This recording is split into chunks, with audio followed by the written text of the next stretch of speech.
Welcome back to the Real Quick with Mike Swick podcast. First and foremost, I want to say thanks for the support. If you've watched the last couple of podcasts or heard them, you heard me talk about the fact that we need your support to grow.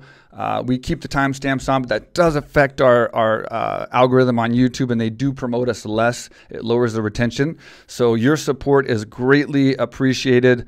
And helping us grow faster, get more subscribers, and just get bigger in general. So if you like the content, you like the amazing guests that we have on, please like, comment, share, do whatever you can to support the podcast. Tell your friends, promote it as much as you can. We greatly appreciate it. You guys have been doing a fantastic job. And again, thank you so much for the support. Today we have Frankie Edgar on for the second time. We haven't had him on for 2 years.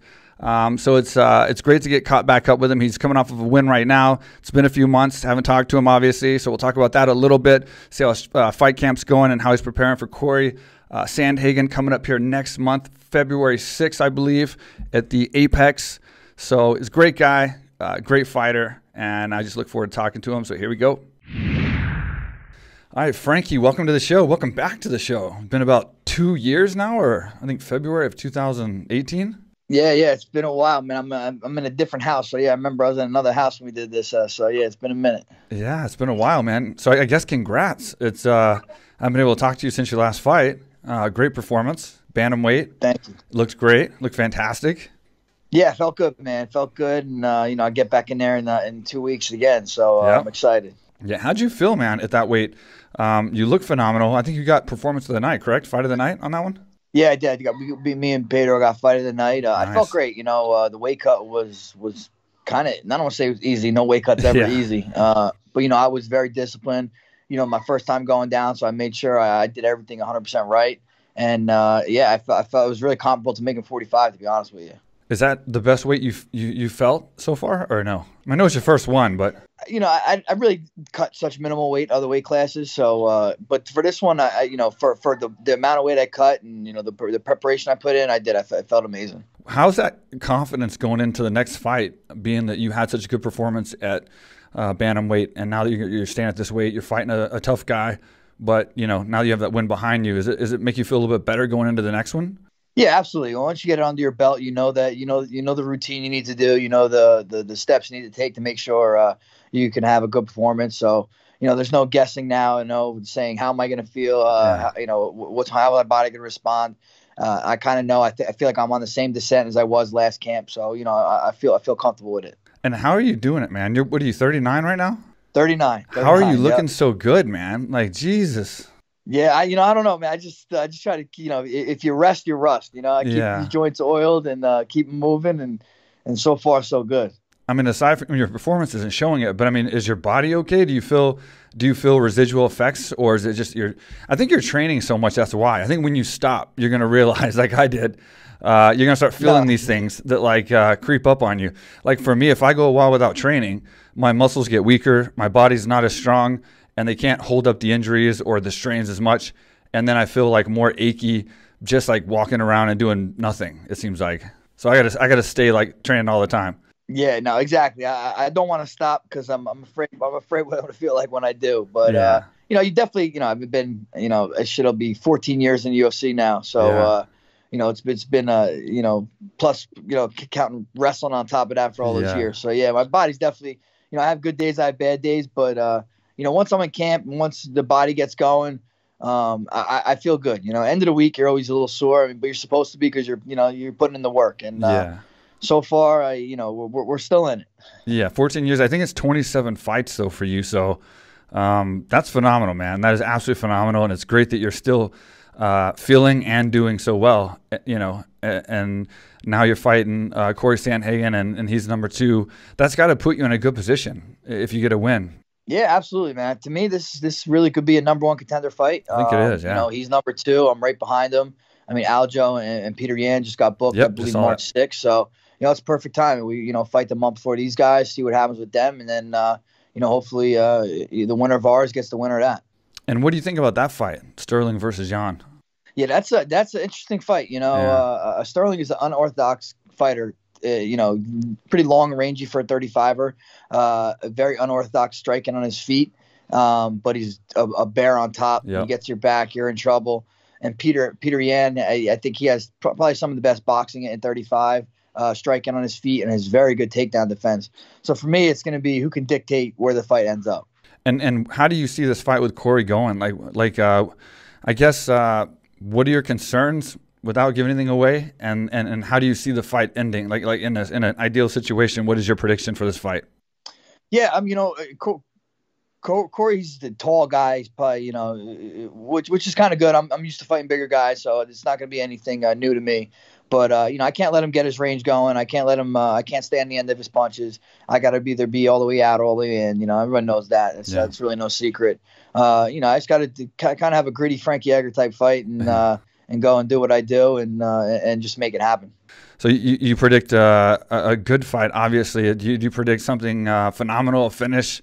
What do you see when you're training? When I would train for a fight, and I'd be running, I'd be planning it in my mind, and an ideal situation. What is ideal for you? You got to give me that. Without being strategic, I understand you're training for a fight and everything, but what is ideal? How do you want to come away from this fight as far as what the fans think, what the UFC thinks, the statement you're trying to make?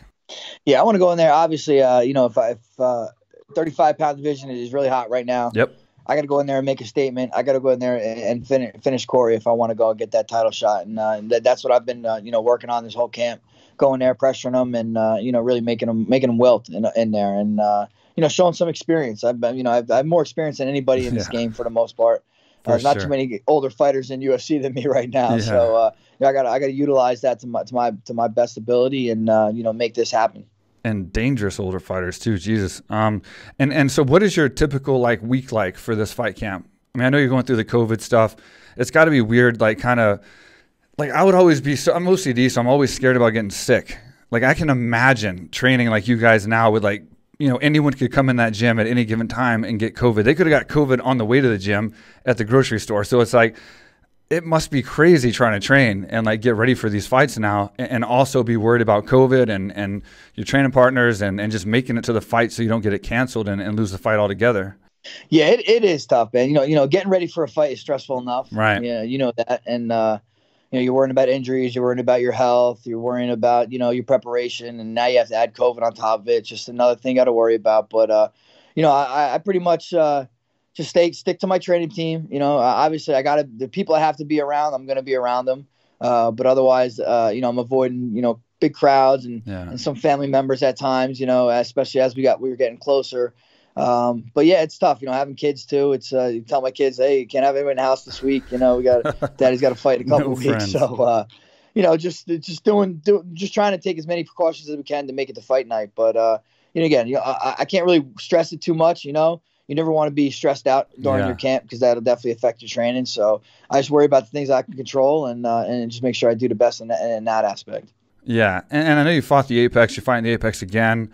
I guess two questions here. What was it different for you as far as no audience and the guidelines for the protocols for the COVID when you fought at the Apex? Did it affect anything? Did it change anything? And then did everything go as planned? I've heard of fighters that lost their cornerman. They had things changed last minute. Did everything go as planned for your last fight? And are you worried about that for the future fight? And just the no audience and protocols in general, how did that affect you? Yeah, well, luckily everything went as planned for me. My corners, everybody stayed good, and again, if it happens, it happens. Mentally you have to kind of get yourself ready for it to happen because God forbid it does. Right. And I'm in there fighting, and that's what you got to. You're the guy. So as long as I'm in there, at least I made it to the fight, and that's the first priority.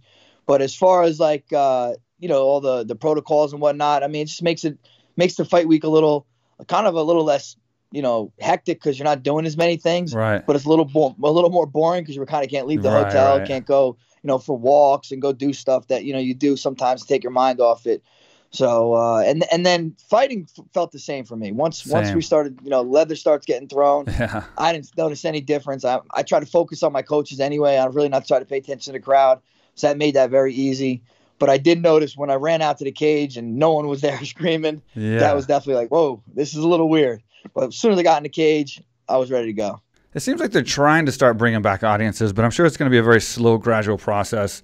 It's going to be a while before you walk out and 20,000 people are screaming your name. You know, it's going to be a while, I have to say. I can't imagine that happening anytime soon.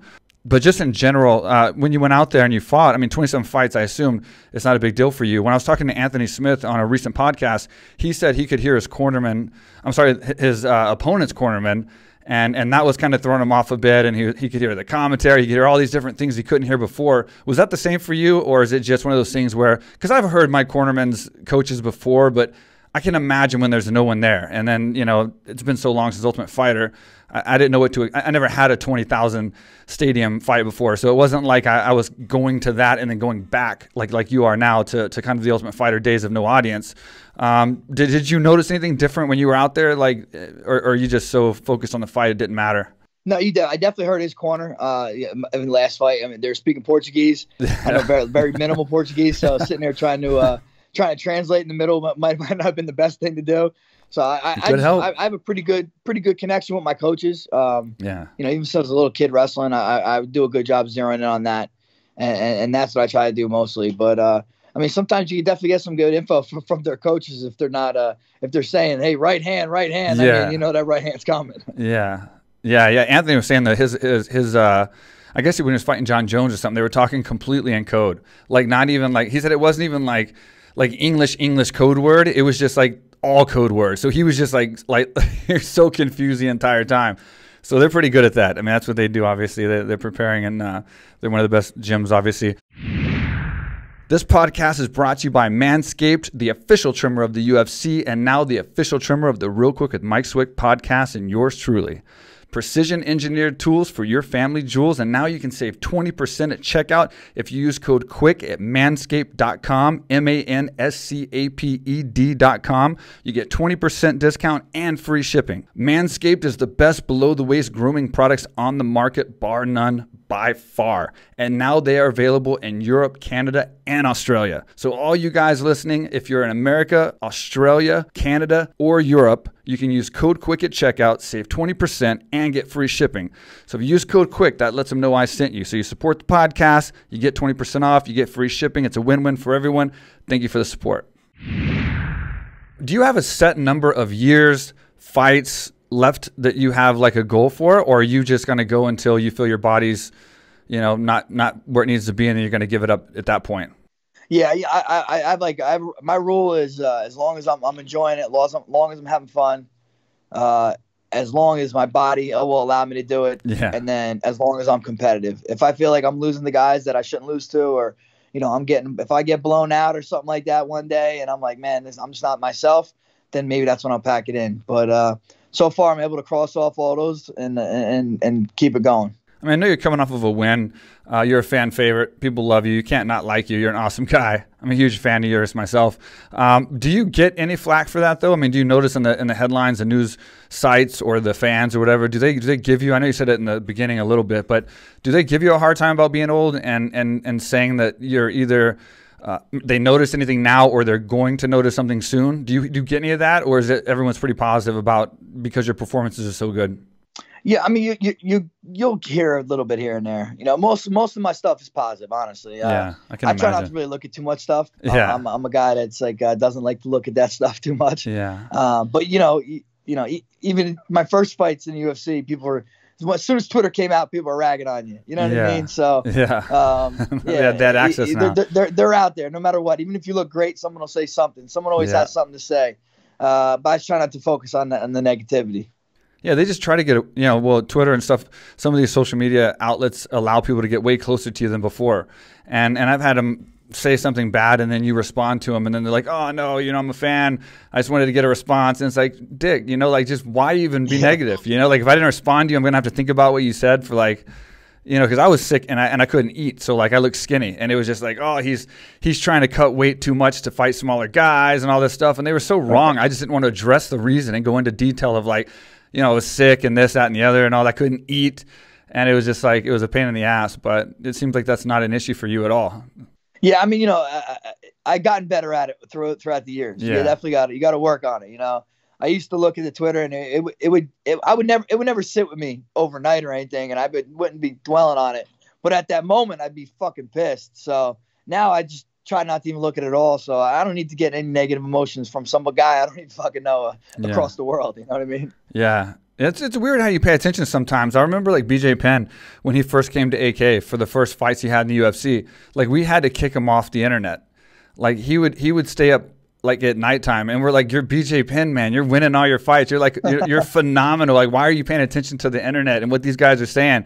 But he would get so wrapped up, he'd be up all night and tired the next day, and Hav and them would be like, "Dude, just get off the internet. Quit worrying about what they're saying." But it, as an athlete and someone who cares, what the fans think, you find yourself kind of reading sometimes, and especially when it's on the news sites and stuff like that. Yeah, it's tough. It's tough to avoid it. It really is. Joe Rogan always says he posts and ghosts. Yeah. Post what you want to post, and don't look at the damn comments, because I don't care who you are, someone's gonna have some shit to say. Absolutely. And some shit that you don't want to hear. So, for the most part, honestly, for the fans that do support you want to recognize them, not the people that want to talk shit, Yeah, since your last podcast, we've revamped the show. So I don't know if you know, it's been since like April of last year, we've been doing one-on-ones like this. It's been a lot better, growing a lot faster, get a lot of great response. We never get like bad feedback, hardly at all. But we do get sometimes on the forums or something like that. And it's always, you can tell they didn't watch the podcast, because they criticize you in ways of like, you asked that last time, you asked that every time, and we didn't even ask it. You know what I mean? It's stuff like that. It's like people just, they have to say something negative sometimes to feel like relevant. And it's just like, come on, man. Yeah, they just want to get a rise out of you. That's all they want. They want that response from you. Yeah. And then they get that response like, "Oh no, I'm just playing. I'm playing." Nah, you're just a dick, dude. That's what it really is. And then they just show that to all their friends, like, "Look at this, man. He was all pissed off." Exactly. As far as like after this is over, I mean, I hate to ask this to you, but obviously when I get guys on the show that are a little bit in their mid-30s to late 30s, you're obviously 39. Still fighting phenomenally, so there's nothing to take away from that. I know you're going for your belt and making another run for it, but do you have something lined up after? I just like asking guys of your I guess age and level that you really want to do, or that you're really passionate about, that you're going to look forward to in like 10 years, 15 years. Like what is it that excites you after fighting's over? Well, I'm going to stay involved in the sport, 100%. I mean, this has been my life for so long. I have a supplement company. I have a wrestling a club with a couple of my buddies. That'll be something I'll always be a part of. And Ali Abdelaziz is my manager. I was his first client, and I'm sure I'm gonna work together with him in the future. I'd love to help future fighters achieve some goals and stack some chips. You know what I mean? And show guys how it's done. Having this experience, doing this all these years at the top level, I think I could be an asset to a lot of young guys. Yeah. And then from your experience as well, I like to ask guys like you, do you study your opponents a lot? Like, I mean, are you one that watches a lot of video and a lot of tape and break things down and study everything? Or do you do it minimally? Do you have your coaches do it? Or do you just kind of train for every fight? I've heard it all from all different levels of fighters. Yeah, I do watch video minimally, though. I usually let my coaches make the video or watch the videos, and then they relay to me what they want to do. And, for the most part, I don't try to worry about too much about what they do. I really worry about more what I do. Yeah, that makes sense. Do you ever watch yourself? I spend a lot of time watching my own fights sometimes to see like mistakes I made and what my opponents would probably do to try to beat me. I think I watched my own fights or my own previous fights, the last couple, more than I did my opponents when I was fighting for some reason. I think that's a great idea. You watch yourself, you see stuff that you think you could do better. We watch sparring a lot. I watch my sparring a whole bunch. Mark films every sparring session. Mark Henry films every sparring session. And then, throughout the week, I'll watch that pretty much every session, make the adjustments I want to make for the next sparring session. What's up, everybody? I am here in Thailand. This is the first time I've ever been here. Been dying to come here for years. Mike Swick, he's one of the big reasons he's been trying to pull me down here. What he built down here, AKA Thailand, is incredible. There's people here from all over the world.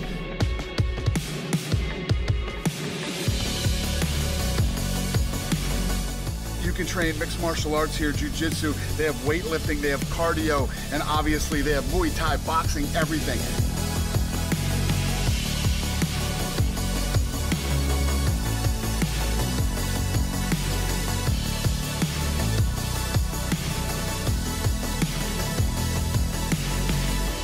I'm I'm telling you guys, I know everybody wants to go to Thailand because Thailand's so cool, but you can't come to Thailand without coming to AKA Thailand. Come on.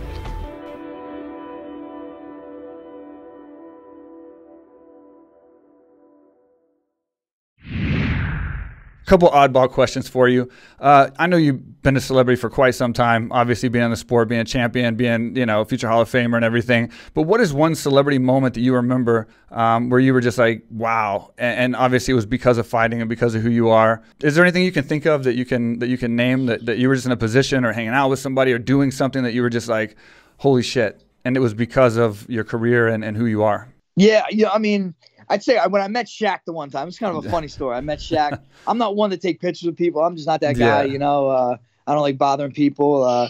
But my you know, Ali was with me, and he knew you know, I'm a friend. I'm a fan of Shaq, and he's actually a Jersey guy. So Ali went up to him and said, "Take a picture with him." So Shaq's like, "Oh shit, Jersey, what's up, man?" And he's talking to me. He's like, "Let me pick you up over my head." And we're at the UFC event. I'm like, hell no, bro. He's like, come on, man, let me pick up my head. Jersey, baby, Jersey. I'm like, nah, you ain't picking me up over your head, bro. I look like a little kid in your hands. You know what I'm saying? So I thought that was pretty funny, man. Shaq was pretty cool. And actually, I sat next to Charles Barkley, man, one time, and at a fight, he's buying me and my wife drinks. And, you know, it's pretty wild, man. These guys are people that I looked up to as a little kid watching, you know, when they were playing. Did he pick you up or no? No, hell no. I didn't let that happen. That's a long way to go. That's like 7 foot or something like that. Yeah. I'm like, man, I look like you're a fucking little kid in your hands, man. Yeah, it seems like being a celebrity as a fighter is a little bit different than being a celebrity anywhere else, like an actor or, you know, somewhere else. Like when I did the USO tours, the military support tours, they were so like they looked at fighters as being bigger celebrities than actors and these guys that they saw on TV. Just I guess there was that alpha and that bond from fighting, and the fact that you get in there and you fight. I think it's just a little bit more. It resonates with people a little bit more, especially men. You're kind of like a different level of celebrity, you know, when people are around you, and that's why guys like Shaq and Barkley, I think, take up to you so well. Yeah, no, I agree. You know, I think everybody wants to be a fighter in some sense of the word, you know, and you know, everybody has probably gotten into a scuffle at one time in their life. So they have respect for people that do it for a living and you know, and that's how they make their money. So, yeah, I think it's very cool how, you know, you'll see a celebrity or you know, a famous person notice, you know, I'm a guy that doesn't really think I'm you know, I don't consider myself a celebrity or some famous guy. I'm just a dude that fights for a living and, you know, having fun doing it. But when these guys, you know, look at me like I look at them, it's definitely pretty wild. And speaking of that, there is a lot of celebrities trying to fight. You know, you see him doing pad work. You see Drake. I know a guy that was on the podcast named Hollywood. He trains Usher and Drake and French Montana and all these guys. A lot of people are trying to at least train fighting to be a little bit more alpha and get that alpha, you know,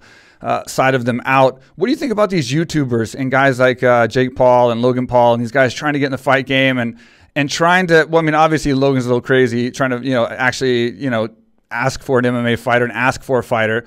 But what do you think about these guys just in general getting in fighting and actually going out there and fighting? How do you think that's going to end for these guys? Yeah, I don't know, man.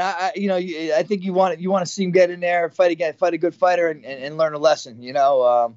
But they do bring eyes to our sport, and I guess that's always a good thing. You get the whole YouTube, the younger audience looking at fighters, and they go in there and they get beat up by a fighter, and then these fighters get some new fans.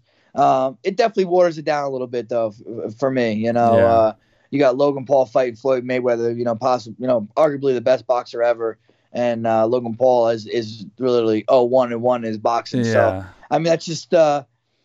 I'd rather see Floyd give like a you know, an up and coming fighter that opportunity than a guy like the Paul brothers, you know.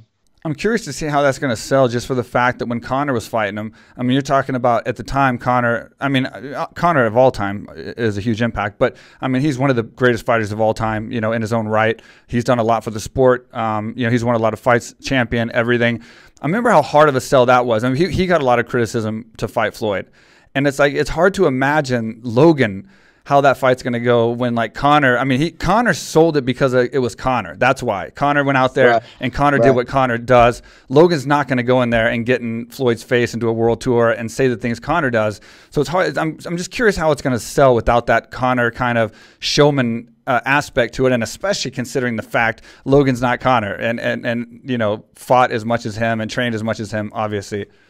Yeah, I just think, you know, when Conor and Floyd fought, I mean, at least it was a real fighter fighting another fighter, even though two different sports. Yeah. And like you said, Conor has, you know, the gift of gab, and he's one of the best promoters that we've seen in any sport. I think the audience is going to be so different for this. It's going to be a bunch of young kids, people that are, you know, on YouTube a lot. Like, you know, I have a 12-year-old and 10-year-old, and, you know, they're YouTubers. They know the Paul brothers and stuff like that. So I think you need a lot of that audience. And then you're going to see some, you know, fight fans are fight fans, man. They want to see a fight. And, you know, I think people are going to be tuning in just to see the Paul brothers get beat up, to be honest with you. Well, especially Jake. He's talking so much shit. So yeah, big time. He's setting himself up for a bad meme, and he's not gonna like it. He doesn't understand, I think, that second place in this sport or in any combat sports it's not a fun. You know, it's not like second place in any other sport. and everybody could be touched, man. Yeah, everybody could be touched in this sport. It's fun making fun of Flatline and Nate, but when it's you get going down there face first into the canvas, that's not so Different fun. Ball game. Yeah. Yeah, that's pretty crazy, man. Speaking of Conor, did you see that fight with Conor and Poirier? I did, man. Poirier, he looked phenomenal. Did you predict that, or were you surprised? I mean, the way it went down like that, I thought it would have gone later. I did the whole little bookie picks for on my Instagram, and I did pick Dustin. I thought it would go a little later. I didn't think it would happen that quickly. But, I mean, you know, Conor, when things don't go his way, he tends to fold sometimes. And things didn't go his way early. He got hit with that calf kick, and that was wrap for him. Yeah. It's crazy, man, because like I actually picked Poirier later too, and I was still thinking Conor could come out strong and finish it in that first round, that second round, and he came out looking good. I thought, you know, considering the fact who he is, how much he's got, you know, to come in there and still fight like that, you know, he does bring it. There's no doubt about it. He brings it every time. But man, Poirier did an excellent job, and when he unleashed that combination, I mean, that was just phenomenal. It was phenomenal, man. He just kept going, and he finished him up. Yeah, Dustin's a great guy. He actually came out here to Jersey 10 years ago, helped me get ready for a fight for a couple times. Super good guy. You know, it couldn't happen to a better guy. And last oddball question: what is it, if you can tell me, one thing that nobody knows about you? It's good for people that follow you to hear these things. Bro, it's kind of corny, but I watch Jeopardy every day, bro. Still, I TiVo Jeopardy. Nice. I DVR Jeopardy, and I watch Jeopardy. That's good, Maybe man. that's why I'm the answer. You know what I mean? I was definitely upset when Alex Trebek, you know, passed away here recently. So, yeah, my kids always get on me like, dude, you're watching Jeopardy again? I'm like, yeah, it's just, you know, learn a little info here. Yeah, but, I mean, if you're going to watch a show, it's a good one. You're going to learn a lot. So for sure. And lastly, you know, it's been 2 years since we had the podcast before. I invited you to AKA Thailand. And Thailand, when are we going to see you come out here and finally take a break and maybe bring the family or get out here somehow and take a nice trip and come let me show you around and train at the gym? Yeah, I got to make it sooner than later, man. I really do. I could use some sun right now. It's cold as hell here in Jersey. And my wife, that's one of her dream destinations, Thailand. So nice. I'm going to have to take you up. I'm going to have to come out, man, and catch up with you guys for sure. Awesome, man. I can't wait. Just hit me up and we'll make it happen. And a huge fan of yours as always, man. Thanks for coming back on the show and taking time out for giving me an update. And I'm happy to see you back on top, back in the top of the rankings, probably one fight away from the championship. So I'm always rooting you on, man. Big fan again, like I said. So thanks for being on the show, and good luck with your training camp. And I will see you fighting soon. February 5th, is it? February 6th. February 6th. Yep. Okay. Always a pleasure talking with you, man. And I look forward to catching up with you in Thailand in the future, my man. It's going to happen, man. It's going to happen. Thanks for being on the show, brother. All right. Take care, bro.